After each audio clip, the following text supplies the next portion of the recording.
Hare Krishna. Jaya Radha Madhava Kunja Bihari.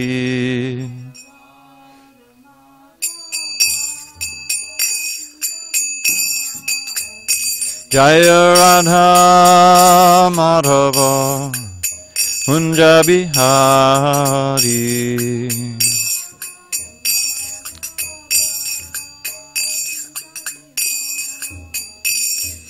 Gopi Janavallabha Girivaradhari.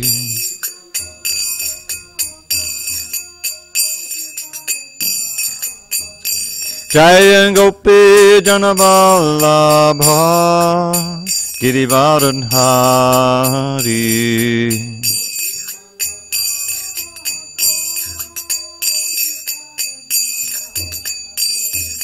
Yashodanandana Bhajana Ranjana.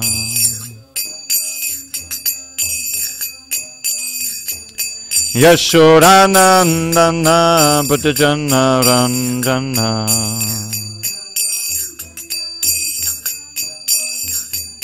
Yamuna Tira Vanachari.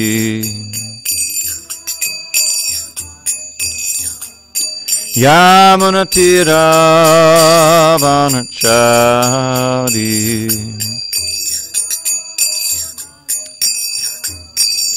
Jaya Radha Madhava Kunja Bihari.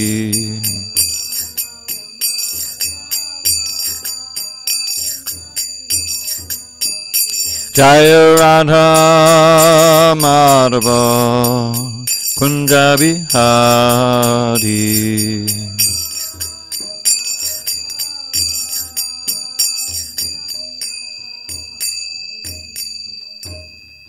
Jai Mr. Bhagavad Paramahansa Purujagacharya Ashtoto the Shishimad Divine Grace Shila C. Bhaktivedanta Swami Prabhupada Ki Jai.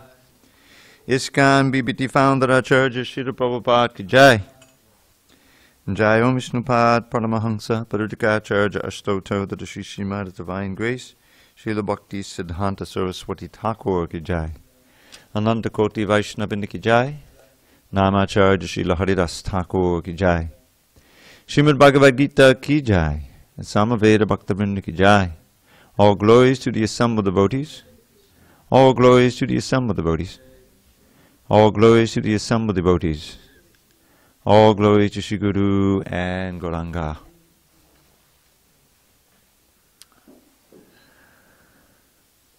Om Namo Bhagavate Vasudevaya. Om Namo Bhagavate Vasudevaya. Om Namo Bhagavate Vasudevaya.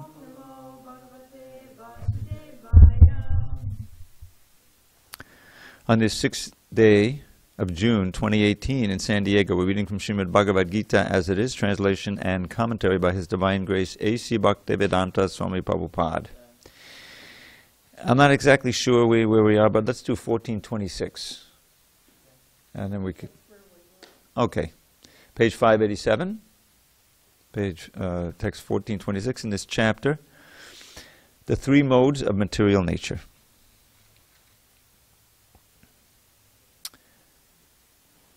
Mam chayo vibicharena bhakti yogena sevate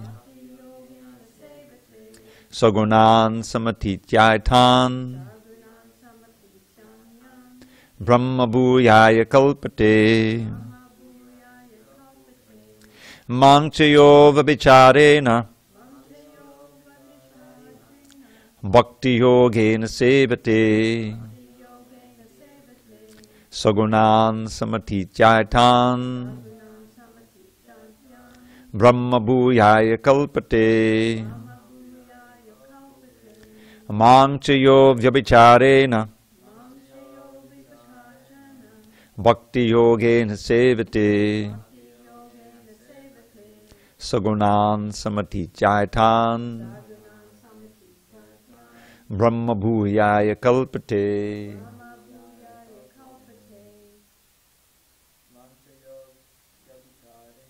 Mam chayo vyabhicharena bhakti yogena sevate sagunan samathityaitan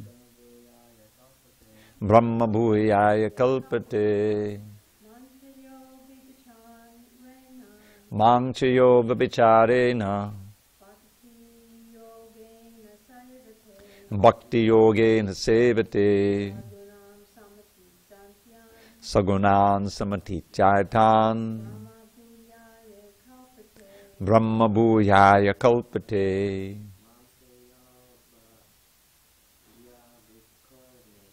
Vyam chayo vyabhicharena bhakti yogena sevate sagunan samathityaitan Brahma bhuyaya kalpate.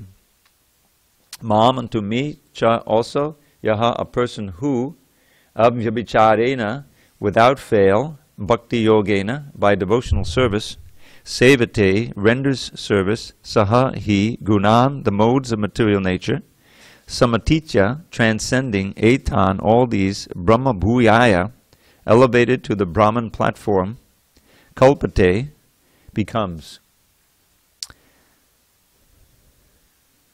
Translation. 14:26. One who engages in full devotional service, unfailing in all circumstances, at once transcends the modes of material nature and thus comes to the level of Brahman. Purport. This verse is a reply to Arjun's third question, what is the means of attaining to the transcendental position? As explained before, the material world is acting under the spell of the modes of material nature. One should not be disturbed by the activities of the modes of nature.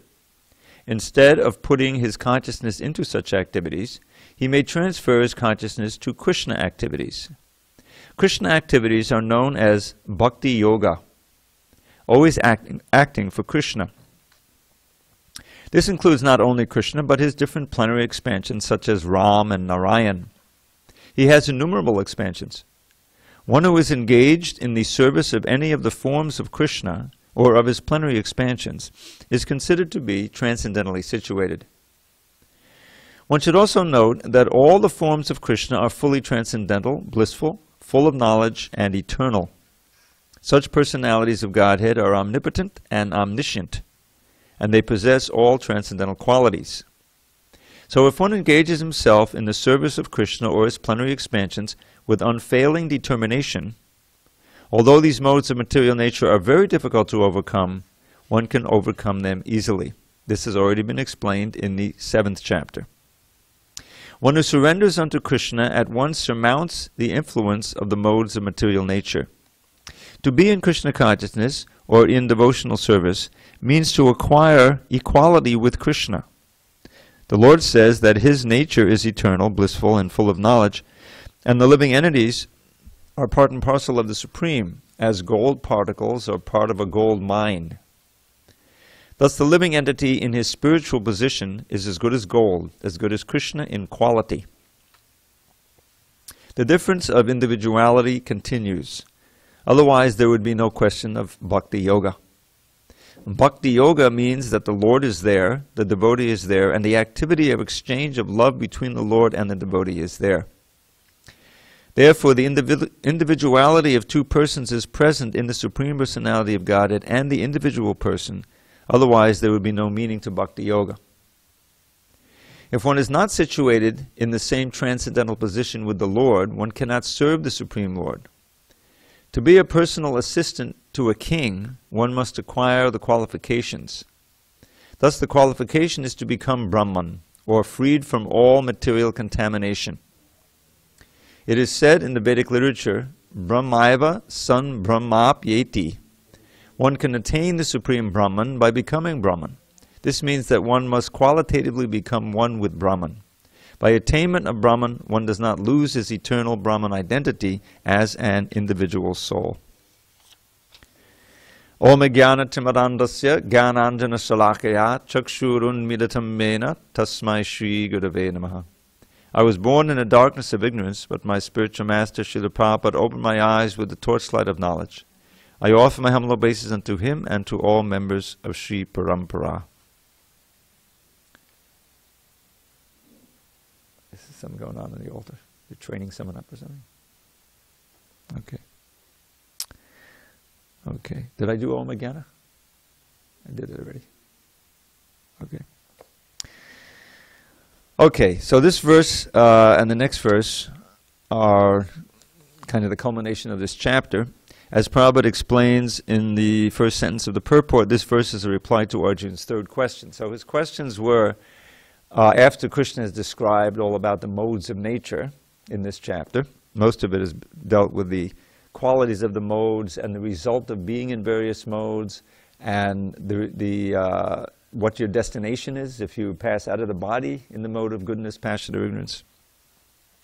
So then Arjuna asked the question, how can one transcend the modes? That was the third question. The first question is, what are the activities of someone who's transcended to the modes, and what are the qualities?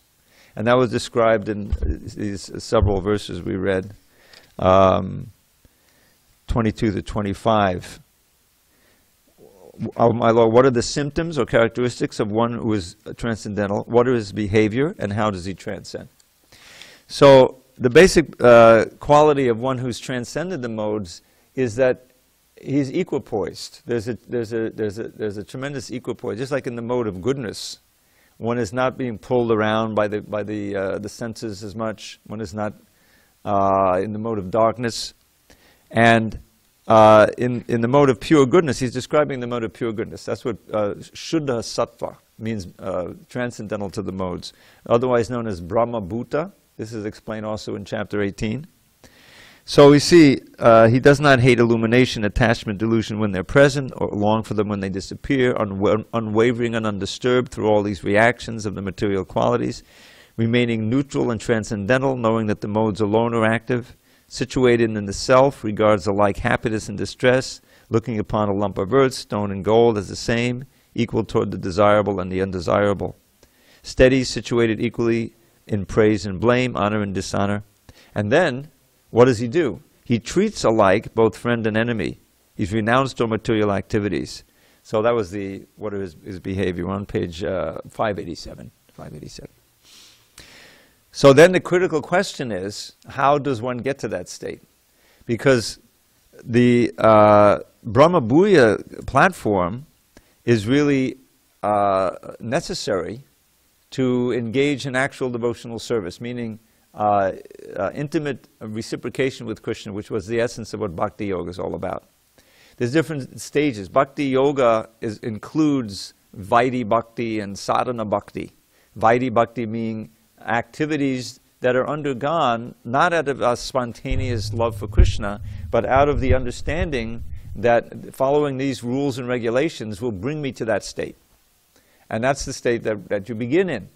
If you have some faith, you come into the association of devotees, or you even read a book, and it says, do this, don't do this. Chant Hare Krishna and give up meat eating, for instance. And if you say, okay, this is good because I want to try to reach this state that's described here, of being free from misery, of being happy, of going back to Godhead. In other words, I accept to some degree. I have faith in this goal, and I have faith in the process and the persons who give it to me. And then you take up the process to whatever degree. And this is called Vaidhi Bhakti. And if you take it fully, then you make rapid advancement. So that's the activity that is described here in the first line. Bhakti Yogena, which is abhyabhichari. Abhyabhichari means uninterrupted. It means that's the unfailing. And why does it have to be unfailing? Because the modes of nature are deeply embedded in our conditioned consciousness. And they're all around us. We're in the material world. And so as soon as you deviate, as soon as you slacken off in the process, then you're affected by the modes, and you're no longer transcendental. you're being pulled down. So this is actually what the effort of bhakti is. It's trying to reach the transcendental platform and stay on it. And that's why Prabhupada calls it a platform. You can actually stay on it. If you're not on that platform, then no matter what mode you're in, you're like flailing in the ocean. You can be in the mode of goodness for some time, but it's tinged with the mode of passion, and the mode of passion can become predominant in your consciousness, and you're acting in the mode of passion. And then it's too much for you, and you just give up, and you stay in your room for 3 days in mode of ignorance. You don't want to go outside, you just want to sleep and watch TV, or whatever. And then you say, well, I gotta pay the rent, and go out, get a little mode of passion, right? So this is what the material life is all about. Krishna describes it in the summary here. So, but this is not what real life is. This is conditioned life. This is illusory life. We've been leading this kind of life for millions of births. And mostly in lower species, we have no idea.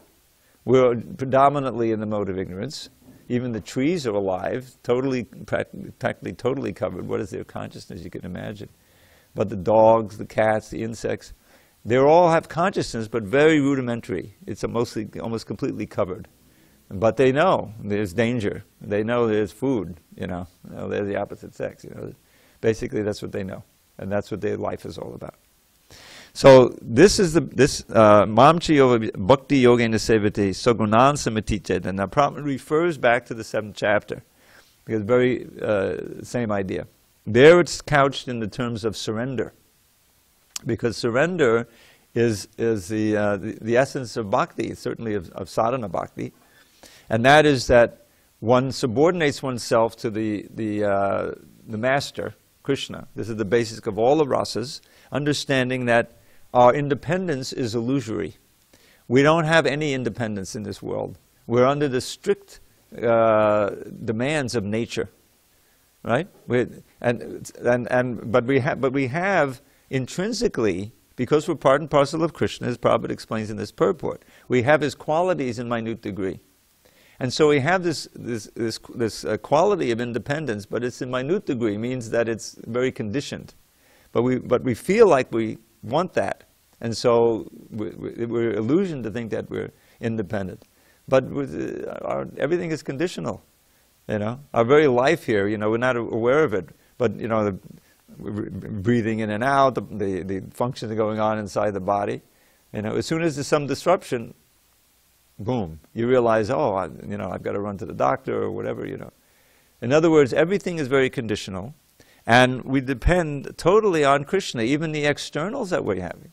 The food, the water, the air, the conditions, the temperature, emotional support, all of this stuff, it's originally coming from Krishna. All of the material energies, that's what we learn in the 7th chapter. Is that it's all very, so naturally, the living entity should look to the Lord, look to Krishna for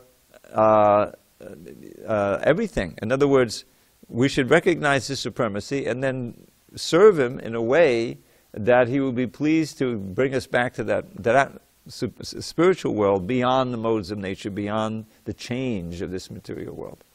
That's the basic principle of Bhakti Yoga.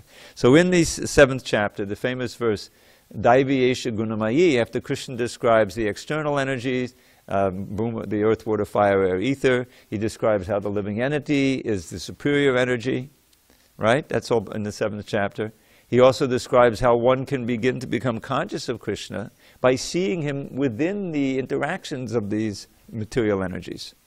I am the taste of water, I am the son of the light of the sun and the moon, I'm the strength of the strong. All of these things, the idea is that when you see these things, when you see the sun, you see the moon, use your intelligence. Oh, Krishna says in the Gita, I am that light. Oh, this is Krishna's energy. It's meant to remind you of Krishna, because the whole basic principle is to turn our thoughts away from trying to enjoy this world and place it on Krishna.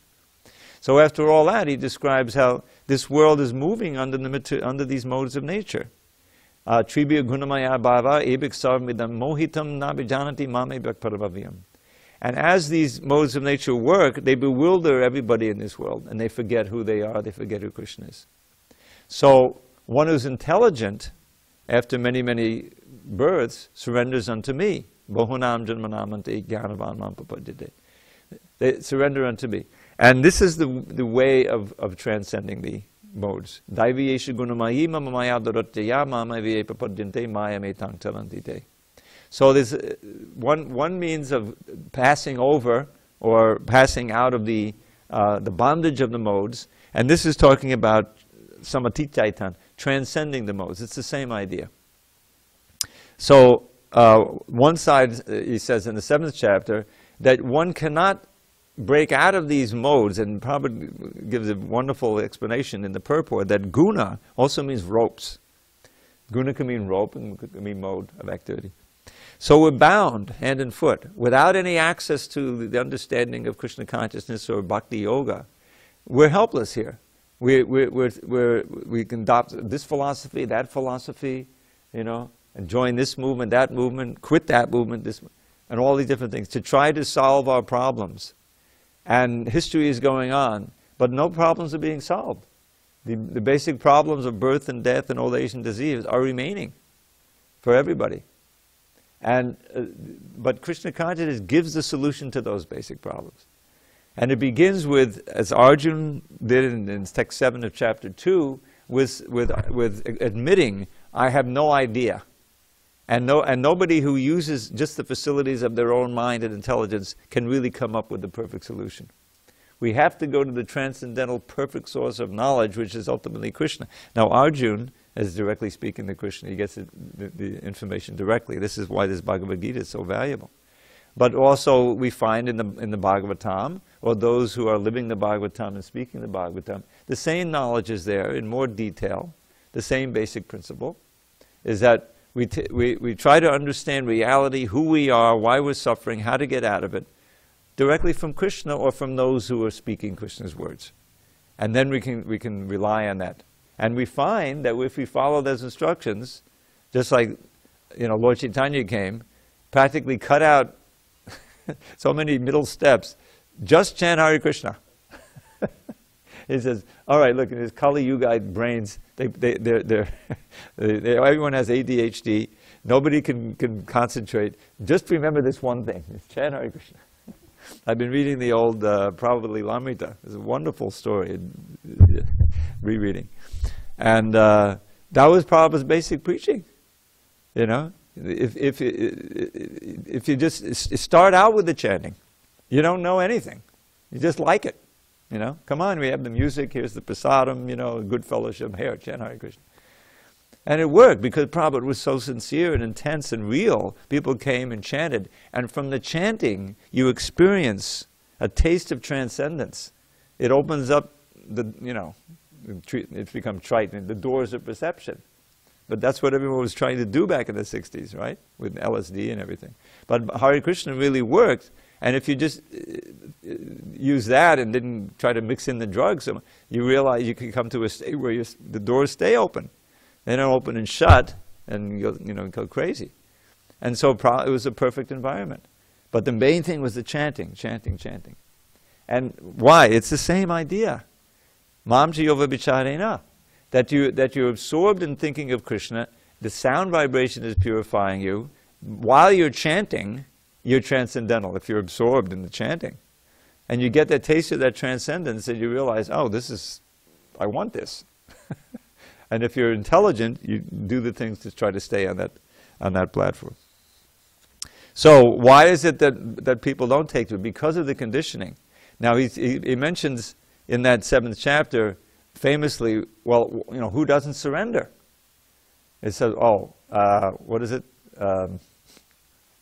There's 4 types who don't surrender. What is it?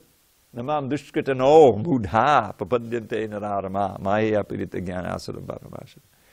So, why wouldn't one surrender? Because they're too much steeped in the modes of nature. Dushkritina. Dushkritina means those who are through and through, they've saturated their mind with opposition, with separatism, with atheism, with, you know, nastiness. And what are they, the character? Nararama, the lowest of men. Now there's different categories, they're not mutually exclusive, But generally those who are not too intelligent, these Naradama, they're just working hard, you know, trying to keep body and soul together, and they don't even ask questions. Maya Pudita Jnana, those who may have high academic degrees, but illusion has stolen away their intelligence and their actual knowledge. The jnana has been stolen away. You know, they're not open to these kind of understandings. Out and out demons, asuram bhavamashita, and mudhas. The mudhas are the hardworking. So if people are in that category, then they generally don't surrender. It doesn't enter into them. But those who are somewhat pious of background, not the dushkritana, but the sukritana, then if you get into trouble, you try to go to God. You go to church, you go to the temple, whatever, you know. This is a main reason why people take up religion, simple people. In search of money, you know, wealth, in search of, they're just curious or real knowledge. They have some actual understanding, and Krishna praises the actual knower, one who is really full of knowledge. So that's all in the 7th chapter. But here in the 14th chapter, he's reiterating. Krishna, he dealt with some of the modes of nature there, but now he's going into greater depth. So then this is very interesting, just to explore this. Brahma bhuyaya kalpate. So you come to the platform of Brahma Bhuta by this process of bhakti yoga. Bhakti yogena here means sadhana bhakti, sincere sadhana bhakti. You can transcend the modes. And come to Brahma Bhuta, which is advanced platform, and then your real bhakti begins. I always was fascinated by the relation of this verse to the verse in the 18th chapter. I think it's 54. Let's see if that's the right one. Yes, text 54, 1854, page 694. Brahma Bhuta prasanatma nashochati nakanchati samak sarveshu bhutechu mad bhaktim labate param. Now here, the kind of the interesting paradox here is that here he's starting out with Brahma Bhuta, and he gives qualifications in the previous couple of verses, how you 3 verses, how to come to Brahma Bhuta platform. And then what's the qualities? He starts very joyful, doesn't lament, doesn't hanker for anything material, equipoised toward everyone, sees everyone as spirit, samak sarveta bhushan, mad bhaktim labate param. And then one attains my bhakti. You see that? Mad bhaktim labate param. So there seems to be a contradiction, because this verse begins with Brahma Bhuta, ends in bhakti, and the text we just read in 1426 begins with bhakti and ends in Brahma Bhuta. So which comes first, the Brahma Bhuta or the bhakti? So the difference that I see here, I think it's confirmed. You'll read the commentaries. Here he's speaking of bhakti yoga. There can be a distinction between bhakti yoga and actual bhakti, because here he says mad bhaktim labate param. You see, my bhakti means you can actually interact with me personally. If you're on the Brahma Bhuta platform, you're on the spiritual platform, that's where you can really relate to Krishna. As Prabhupada says in the purport, the 26th, equal in quality. Now we're already equal in quality, but we're buried under the modes of nature, we don't know it. But when you actually live on that platform, you can relate to Krishna personally. But Bhakti Yoga can begin from day one.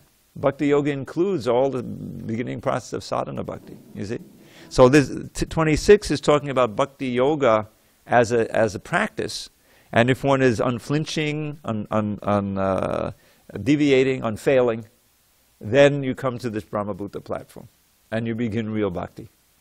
So 1854 is describing being on Brahma Bhuta platform, beyond the modes of nature, and what the qualities are. Intrinsic joyfulness.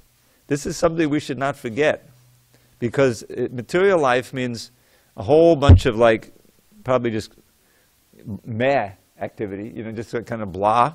And then there's certain high periods where you're happy, where and then there's others where you're sad and maybe even painful, like that. And the overall quality is not happiness. It's dukkali and mashashratam, right? And we're taking a little relief from the unhappiness. Oh, I'm having a peak experience. So that's material life. So when you actually practice devotional service, you hear that your natural state is happiness. Satchidananda. This is who we are. We're part and parcel of Krishna. Krishna is Anandamaya Bhyasat. He's made of bliss. Anandamaya means always full of bliss.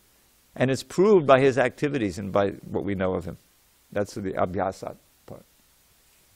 So that's our birthright. What happened? You know, what happened is we turn away from Krishna and we get covered by material energy, and then we're in this illusory state of identifying with the body, and that means we have to suffer. Because the body is a very fragile thing, and in the material world it gets old, it gets, injured. There's all of these dangers.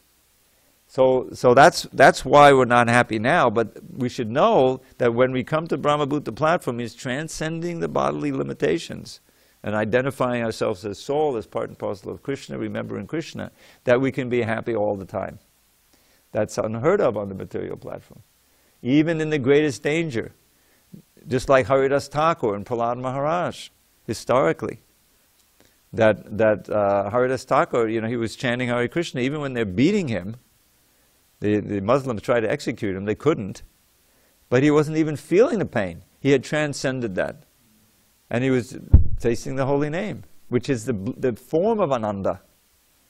Jayati Jayati Namananda Rupam Murari. This is a verse by Sanatana Goswami in his Brihad Bhagavatamrita. All glories, O name, unto you, Jayati Jayati Nama, Ananda Rupam, who are the very form of bliss. So that means that that very chanting that we do, when we chant purely, we'll be able to taste bliss there. And when can you not chant? You can always chant, even if you die and you can't utter a word, the chanting can still go on inside. And you can transcend the difficulties of the material world. So that's what's being spoken of in here. The process of bhakti yoga, and for this age especially, centering on the chanting of the holy name. If we practice it seriously, without deviation, we will transcend the modes of nature, and we'll come to that point of Brahmabhuta, and that's described in the 18th chapter. Prasannatma. Prasannatma means very peaceful and very joyful. Nashochati Nakanchati. Isn't it? I always am so thankful that all this world, this consumerist world, it just means it's the world of illusion and the mode of passion and trying to grab your attention here, enjoy this, enjoy that. When I've been around in this world for a while, and it didn't used to be that way. There's so many more ways in which you're distracted in this world.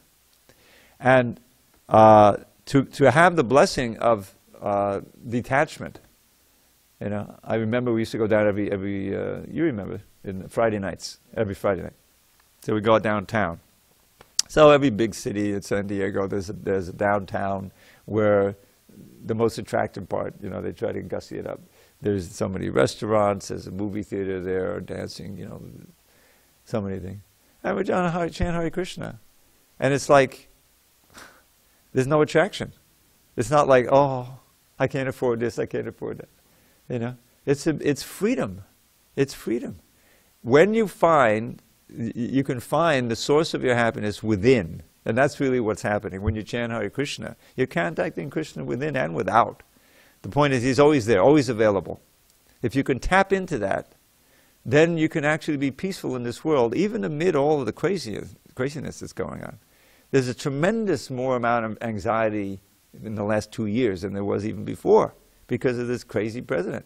It's just like in the Bhagavatam, when they had the King Vena. You know the story of King Vena? Is he any better than Vena? He knows. He was, Vena, from his childhood, it was like a bad siege, right? His mother had some relation with the demons or something. So he was incorrigible. He's the prince, so he's playing with his playmates and he drowns them. What?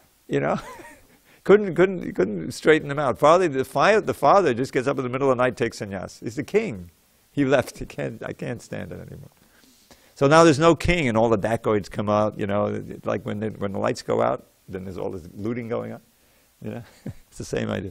So the Brahmins get to go, well, we have to install Vena. Even though he's nasty, at least he's a king. Maybe we can reform him, you know. So he tamped down the dacoits, but he himself was the biggest dacoit, and he started, you know, stopping the Brahmins and claiming to be God and, you know, doing nastiness. So you can imagine what it was like living in that, you know, it's like living in Kamsa's realm or something like that, you know. It's so much agitation, so much anxiety people have. So devotees, we're living in the, you know, we're part of this world. But I didn't see devotees, you know, beating their breasts and rending their clothes and said, oh, you know, we have to have a campaign to try to get this guy out. No, he said it's just the Bhagavatam in real life. Instead of Trump, instead of Kamsa, it's Trump. And we know Krishna will save us. Hare Krishna, Hare Krishna. It really is a different world. And it's important to read like the Chaitanya Charitamrita and the Nectar of Devotion and Bhagavatam parts of it, you know, to really read the experiences of the great devotees. What's really out there? Of course, Lord Chaitanya, you know, there's no question. But even, you know, Lord Chaitanya's servants, they're human beings. They're not, you know, he's God. They're also experiencing this highest ecstasy. And that's what we should aim for. Because that's the key. It makes you indifferent to the attraction here. I was just hearing again, I love to hear these lectures Prabhupada gave on the Sadhu Sangashtaka. These 8 verses in Kapila Dev's teachings in the Bhagavatam, 3:25, 20 to 27. And he was speaking, it's just a brilliant lecture. It was made into a book, the teachings of Lord Kapila Dev, the son of Devahuti. We actually have a book like that, made of his lectures and his purports. And that he's speaking precisely of that. The last verse, asevayayam pakate gunanan, the same idea. Asevayam pakate gunanan, gyanena vairaga vijimbitena, yogena mayapita tacha bhaktya mam pratigatmanu yavarunde. So it's exactly this point of not serving the modes of nature. Asevayayam pakate gunanan. On what strength? Gyanena vairaga, on the strength of your knowledge and your detachment that's been developed through yoga. And what is that yoga? Meeting together and glorifying Krishna. That's the basic yoga. Satam prasangan mama virya samvida. Doing what we're doing. That's what the essence of this whole process is. You know, you don't have to go alone into the forest, you know. It's hopeless in this age of Kali. Don't go alone, come together. Chant Hare Krishna, the more the merrier. I was reading, you know, I just finished with this Vyasa Puja book. Some of the offerings are just fantastic. And was it at Subhag Maharaj, who was describing, I think, he was there in Russia, I think it was, or one of those eastern countries, and they had a festival, 8,000 devotees coming together and chanting Hare Krishna. You know, this movement is growing all over the world. We may not see it here so much. Can you imagine a kirtan once again? I mean, it's just overwhelming. Just hearing about it makes your hair stand on end, even a little bit anyway. And, you know, the more the merrier. More and more. You know, we had Santosh Prabhu got to go to the festival in North Carolina. It's kirtan for 2 days, the Memorial Day weekend. Every year. I can't go. I'm stuck. Every book, I have to stay with the book. It'll always be like that. But you know, I mean, even us Kali Yugites, you get together and you control the environment, and you know, you have these pure chanting, and it goes on for hours and hours. Eventually, the mind surrenders, and you're absorbed in Krishna, and you can feel the bliss, and it lasts a lifetime. You can always remember it, come back to it. So that's what this is all about: is that one can reach Brahman. And the next verse, which we'll do tomorrow, Monday, he describes what is that Brahman in the Brahma Bhuya. And that's a very important verse, because it's an important verse for defeating the Mayavadis. I am the basis of this Brahman. Brahmano hi pratishtaham. There's no question of what that means. I am the basis of the Brahman. It's not that I am a manifestation of the Brahman. I am the basis of Brahman. In other words, behind the white light and the Brahman effulgence is the form and pastimes and qualities of Krishna. That's the whole point, is that the ultimate reality is a person, the Supreme Person.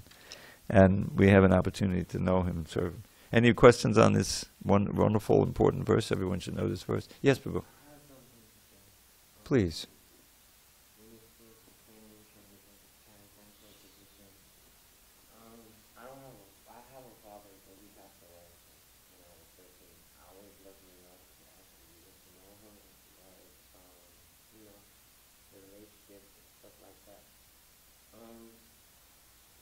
just live with my mom. Uh-huh. And most of the time I would hear my relatives say, oh, you have the same walk as your father, and things like that. And it's amazing to me that they actually recall him to me. Uh-huh. It's more transcendental to him, towards added on me as a material body, which I feel that we are distracted with material bodies, but there's some things that are passed down on earth, and being lucky enough to be in Krishna conscious and in the temple feels transcendental too. Coming here again feels like a deja vu, but at some point it feels transcendental.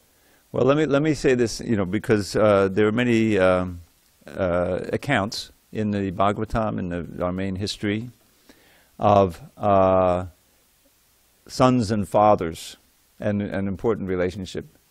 And you find, especially amongst, we hear that when a son becomes Krishna conscious, then the whole family is benefited. In other words, you're really doing the best thing you can for the soul who is in your father's body, who is your real father, when you establish a relationship with Krishna. That whatever situation he's in, it becomes more auspicious by that. And even if you become a pure devotee, then he can be delivered entirely. Because there's that connection. You're thinking of him, and then there's also your descendants are also benefited. So I've thought about that myself. My parents, they weren't devotees. My mother was very favorable, and I remember chanting with her. She was in a hospice situation, but she was awake and everything. And we chanted japa together. And this was just like a week before she left her body, So I wasn't able to be there at the very end. But all of this is auspicious. You should know that your relationship with your forebears and everyone related to you is made more auspicious by your becoming Krishna conscious. And you can even understand it because, even they didn't know. Yeah, that Tom, it's crazy. He joined the Hare Krishnas. I had my extended family. And my name was Tom. But they just said Hare Krishna. Even unfavorably, they know, and it's all auspicious. What to speak of my mother, who subscribed to Back to Godhead magazine for 20 years and was reading about it, and especially if I wrote an article, that type of thing. So that's all auspicious. You can remember that. All right, we're going to read a little Krishna book now. And where were we? I hope I have my bookmark here. We had, we definitely better at chapter 47. We went through that chapter. Okay. Bookmarks. Oh, did we do Dravida Gorilla? There's a chapter about, oh no, that's a different reading. Okay. March, April, May. I think we're on chapter 50. That makes sense because we went through chapter 47. That took a long time. And so, okay, so you remember Jarasandha? He attacked. All right, let's just review. So Krishna kills Kamsa. Right, it's a big, that's kind of a big climax, right? He kills Kamsa in chapter 45. And then he stays there. He did promise to come back, but he wasn't able to come back right away. Then he goes to school. Remember that? He goes to school with Balaram, and because he's actually the son of a Kshatriya. It turns out he's not a coward boy after he's not a Vaishya. He turns out to be actually a Kshatriya son. So they needed education. So they go to Sandipani Muni school, and then in 64 days they learn 64 arts. It's fascinating what the arts are, beginning with singing and so many other things. He saves the son of his teacher. He goes back. He goes to Yamaloka, and he gets the son back. And it turns out that if you look at from other sources, we know that son was Madhu Mangal. Sandipani Muni's son is Madhu Mangal. Look it up. So anyway, after that, Jarasandha is really upset because his two daughters were married to Kamsa. Now they're widows. They have to come back home. That's a real headache for any father. Now they can't get married anymore, right? So he's very angry at Krishna, the bottom line. And he's a big demon. So he gathers all of his forces. He has many akshauhinis, which are so many elephants, so many horses, so much cavalry, so much infantry. Thousands. And he attacks Mathura. Krishna's in Mathura. He's not in Dwarka yet. So you remember what happens? You see, that's when Krishna manifests as Kshatriya. Up until that time, he never used a weapon to kill. He would kill the demons swinging around, Dhenukasura. He sucked out Putana's, yeah. Yes, and he and Balaram come out of the city when it's surrounded, and then the chariots come down. They come down from heaven, you know, and then they march the chariot. So now he's in the Kshatriya mode. He got the bow and arrow.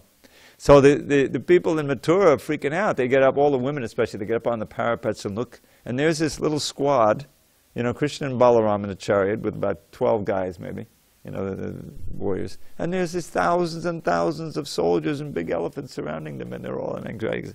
This is what Krishna does. He puts you in anxiety, then he relieves it. So there's this rasa.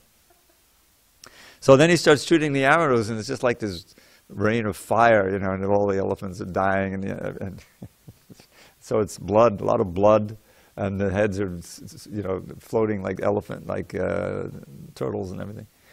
So that's annihilation. The only one that was left alive was Jarasandha himself. So he's actually, obviously, and then they arrested him. Balaram arrested him. So what to do, you know? They let him go. So he goes back, while he's going back, he says, okay, I'm going to the forest, forget it. But then he gets back with his advisors, and they say, no, don't worry about it. You know, it was just one battle. They got lucky. Try again. So he gets a whole other battle. He goes on, again and again, 17 times. The 18th time, this other attack was coming from Kali Yavana. He's an outcast. He's not even a Kshatriya or anything. You know. And he's got millions of soldiers. So now you have two armies laying siege. So now what's Krishna going to do? You know? So Krishna, he knows about Muchakunda, this great devotee who's sleeping in a cave. So he likes to do two things at the same time. So he runs from the battlefield, the Ranchor, and Kali Yavana runs after him. Can't catch him. He's right, almost can't, you know. So off they go into a cave, and Krishna hides in the cave. So it's dark in the cave, and Kali Yavana finally catches up. And he sees a dark figure sleeping. He says, oh, this Krishna, he must be resting. So he gives him a big kick. And Muchakunda wakes up, and he glances at him, and he burns him to ashes. Remember? Because he got a blessing from the demigods. He helped them, and he got exhausted after years and years of fighting. So he wanted the boon, and the boon is, can I just sleep? You know? And anyone who wakes me untimely, I'll just burn him to ashes. Okay, there's the boon. So that's the end of Kali Yavana. And then Krishna comes out and he worships him, and he goes and takes sannyas. He comes out of the cave and everything is much smaller because he went to sleep. So then Krishna goes back and he gathers, I think he killed the rest of the Kali Yavana's soldiers. And then Jarasandha is still there, so then he runs again. He and Balaram are running, and they run up into a mountain called Pavarshana. Jarasandha and they follow them. They set fire to everything around the mountain.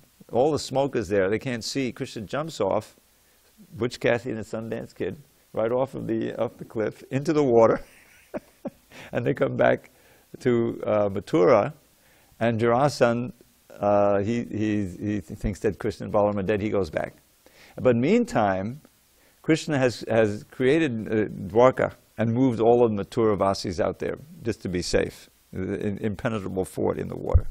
So that brings us up. But so sannyasi? Sannyasi means a renunciant, who just travels and preaches and is very, very austere and renounced.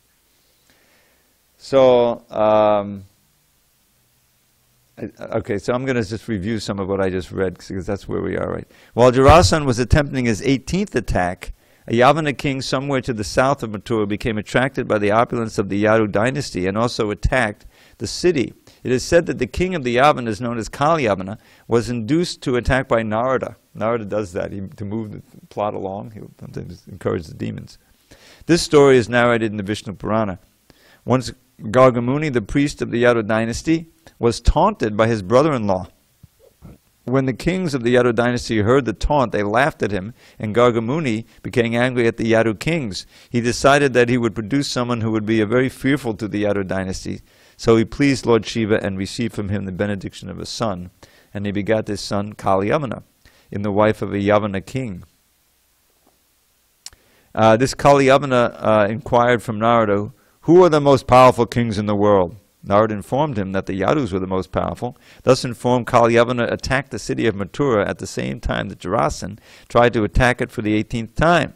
Kalyavana was very eager to declare war on a king of the world who would be a suitable combatant for him, but he had not found any. But, being informed about Mathura by Narada, he thought it wise to attack this city with 30 million Yavana soldiers. It's a big army. When Mathura was thus besieged, Krishna began to consider, in consultation with Baladev, how much the Yadu dynasty was in distress, being threatened by the attacks of two formidable enemies, Jarasandha and Kalyavana. Time was growing short.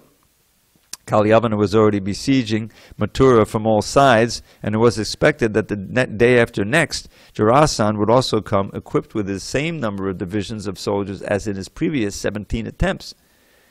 Krishna was certain that Jarasandha would take advantage of the opportunity to capture Mathura when it was also being besieged by Kalyavana. He therefore thought it wise to take precautionary measures for defending against an attack upon Mathura from two strategic points. If both Krishna and Balaram were engaged in fighting with Kalyavana at one place, Jarasandha might come at another to attack the whole Yadu family and take his revenge. Jarasandha was very powerful, and having been defeated 17 times, he might eventually kill the members of the Yadu family or arrest them and take them to his kingdom. Krishna therefore decided to construct a formidable fort where no two-legged animal, either man or demon, could enter. He decided to keep his relatives there so that he would then be free to fight the enemy. It appears that formerly Dwarka was also part of the kingdom of Mathura.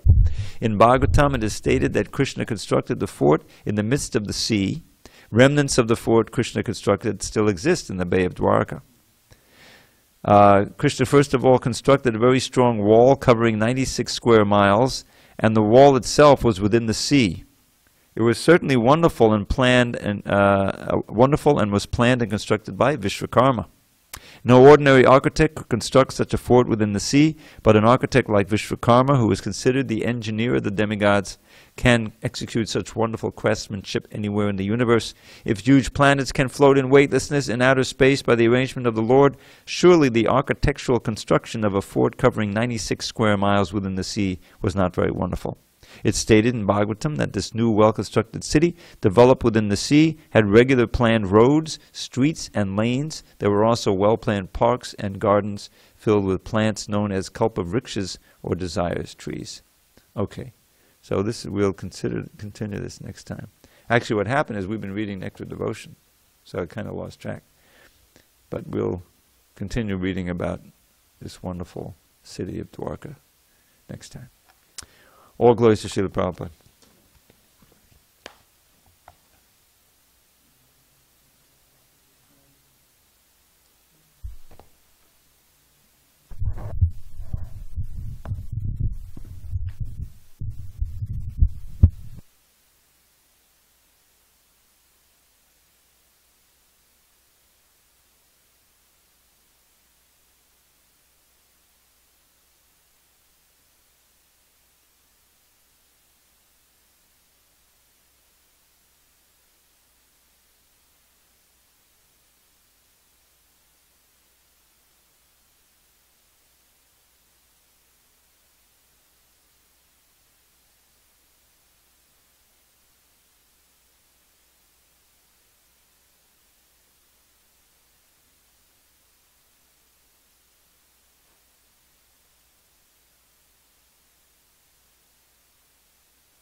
The real Krishna. Yeah. That's fun. So what is that doing here? It's not to the top, so there's no. It would just be like, this be extended. Yeah. You know, you have to do something else with the gates.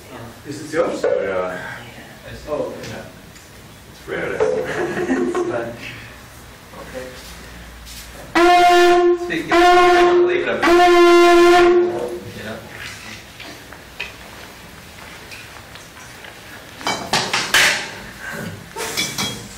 That's cool. Hare Krishna. Hare Krishna. Oh, great. Shri Gauranga Ki Jai. Vande Shri Krishna Chaitanya Nityananda Saraswati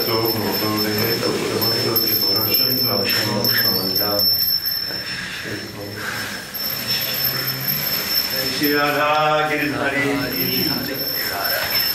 Jai Krishna Charanam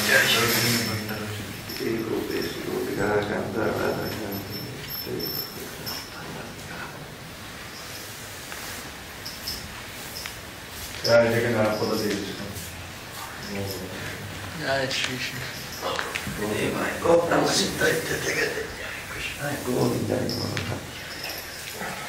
Can I pass it? Yeah. Do me a favor. You know, I forgot to bring you a cup. You know, I get your cup. Yeah. I can get some.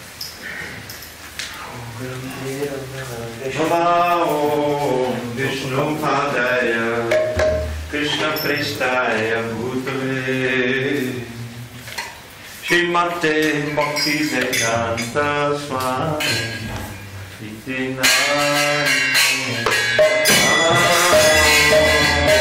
Vishnu Padaya Krishna Prestaya Bhutale Srimate Bhakti Vedanta Swami Jai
Divine Grace, Srila A.C. Bhaktivedanta Swami Prabhupada ki jai. ISKCON BBD founder Acharya Srila Prabhupada ki jai. Jai Om Vishnu Pad Paramahamsa Pradikacharya Ashtoto Sri Srimad Divine Grace Srila Bhakti Siddhanta Saraswati Thakur ki jai. Ananta Koti Vaishnava ki jai. Namacharya Srila Haridas Thakur ki jai. Thank you, Shri Krishna Chaitanya Bhava Nityananda Sri Advaita Gadadhar Srivasadi Gaur Bhaktivinoda Shri Shri Radha Krishna Gopinath Shampan Varkun Giri Govardhan ki jai. Vrindavan Dham ki jai. Navadvip Mayapur Dham ki jai. Jagannath Puri Dham ki jai. Jagannath Swami ki jai.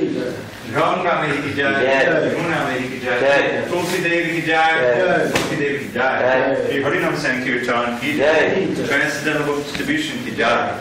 Srila Prabhupada ki jai. Samaveta Bhavan ki jai. All glory to the assembled devotees. All glory to the assembled devotees. All glory to the assembled devotees. All glory to Shri Guru and Gauranga.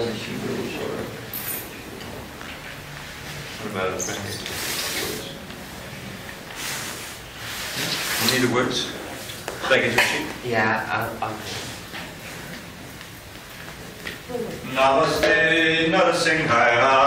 Namaste Narasimhaya. Namaste Narasimhaya. Namaste Narasimhaya. Allah, Allah.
I love it.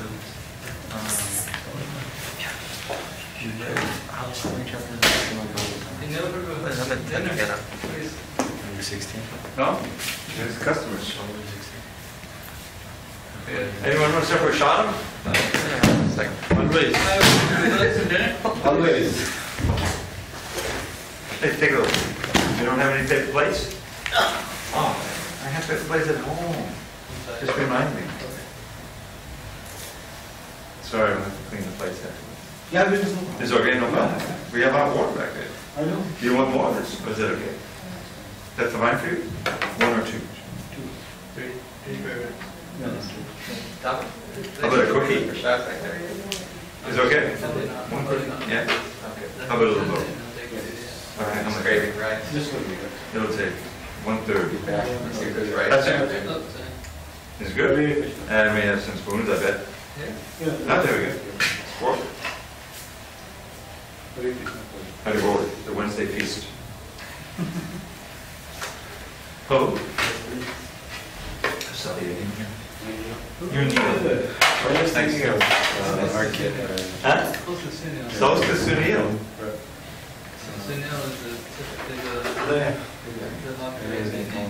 Yes, Sunil is like sapphire.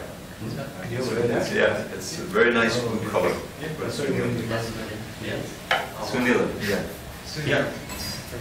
One when it's good or two when it's fine? How about a cookie? How did he catch it? The whole sun. Yeah, famous pistachio. It's like pumpkin seeds. Yeah, yeah. Yeah, this is not an accident. Hare Krishna. Okay, that's your price. You had to say Hare Krishna. Yes, a long time. You know for a long time? No, I said it's been a long time. Okay. I started with the Hare Krishna Temple Laguna. I was like 9.5. 9.5. That was a while back. Enough time. Wow. Okay, you're lucky. You get a cookie and everything. How about a little milk? Oh, Yeah, we have another sweet. The bright and everything. This terrible chocolate. No kidding. I'm gonna take I that. asked the same question. Hare Krishna. Okay. You're on. you can get a spoon. Back in the There's a day, spoon there. no spoon. There is a spoon. Yes, I know, but Got what? when in Laguna, we ate out of bowls. You just use And No you had bowls. to keep with your hands. You have to sit on the ground. Very long time ago. Are you taking that? Very long time ago. David Rice. You You want some, David? Yeah, sit down and have, take a. The mess. Oh, no, I'd rather sit on the floor. Okay. Thank you. Just let me finish with it. You want two? We have enough for three. What's her name? Me? You meal? Okay, one more. You need it. Finish. I don't have. Yeah. Well, we can do that in a cup. Korean chole. Korean chole, what's chole?